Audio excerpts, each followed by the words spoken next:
मोठी बातमी येते, नीटची परीक्षा आता 21 जूनला होणार असं आता जाहीर करण्यात आलेलं आहे। एनटीए कडून नीटची परीक्षा 21 जूनला होणार असल्याची माहिती मिळते। एकीकडे आता शोधही सुरू आहे नीटच्या पूर्ण प्रकरणाचा आणि त्यातच आता ही अत्यंत महत्त्वाची बातमी समोर येते। नीटची परीक्षा आता 21 जूनला होणार असल्याची माहिती मिळते।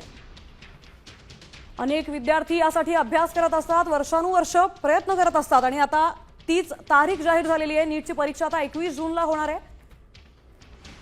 नीट पेपर फुटीचं प्रकरण काहीसं आत्ता कुठे शमवलेलं आपल्याला दिसतंय, तर त्यातच आता ही महत्त्वाची अपडेट आलेली आहे। नीटची परीक्षा 21 जूनला होणार आहे। आपले प्रतिनिधी शिवाजी शिंदे आपल्यासोबत जोडले गेलेत। शिवाजी, आता नीटची परीक्षा 21 जूनला होणार आहे, काय अपडेट्स आहेत या संदर्भातले?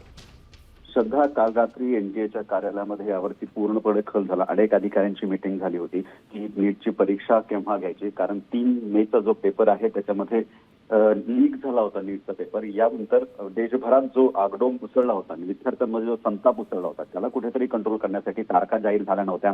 2 दिवसापासून विद्यार्थ्यांना कळत नव्हते की नेमकं करायचं काय, कधी तारखा जाहीर होणार।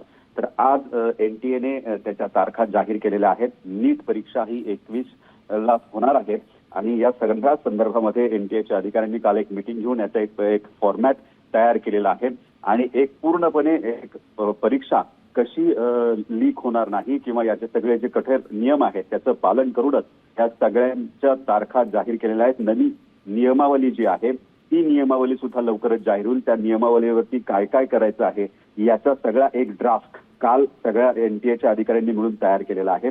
त्यामुळे पुढची परीक्षा घेताना कुठलाही पेपर लीक होणार नाही याची पूर्णपणे काळजी घेतली जाणार आहे आणि याच्याबरोबरच काही नियमही एक परीक्षेबाबत जारी केले जातील असं एक सूत्रांनी आपल्याला माहिती दिली आहे। श्रद्धा, शिवाजी, आत्ता ही नवीन तारीख जाहीर झाली आहे, सगळ्यांना मान्य, मात्र जो उद्रेक पाहायला मिळतोय तो जुन्या तारखेवर नाही। 3 मेला जी परीक्षा होणार होती ती रद्द करण्यात आली आहे, कारण मोठ्या पेपर फुटीचं रॅकेट यात उघड झालंय। तर त्या संदर्भातले काही अपडेट्स एनटीएने दिलेत का? श्रद्धा, या सगळ्या प्रकरणावरती सीबीआयची चौकशी सुरू आहे। जवळपास 5 ते 6 लोकांना या सगळ्या प्रकरणात ताब्यात घेतलेलं आहे। लातूरमधलं कनेक्शन आलेलं आहे, नाशिकचं कनेक्शन आलेलं आहे, पुण्याचं कनेक्शन आलेलं आहे। महाराष्ट्रातून हे कनेक्शन असताना देशभरात राजस्थान, हरियाणा असू दे, अनेक मोठ्या शहरांमध्ये या सगळ्याचं रॅकेट समोर आलेलं आहे आणि हे सगळं बघताच ही परीक्षा रद्द केली आणि 21 जूनला ही नवीन तारीख दिलेली आहे। परंतु पुढील परीक्षा घेताना एनटीएला खूप खबरदारी घ्यावी लागणार आहे की 3 मेला जो प्रकार झाला तसा प्रकार पुढच्या परीक्षांमध्ये कसा टाळता येईल याची काळजी एनटीए घेईल असं आश्वासन त्यांनी देण्याचं कबूल केलेलं आहे।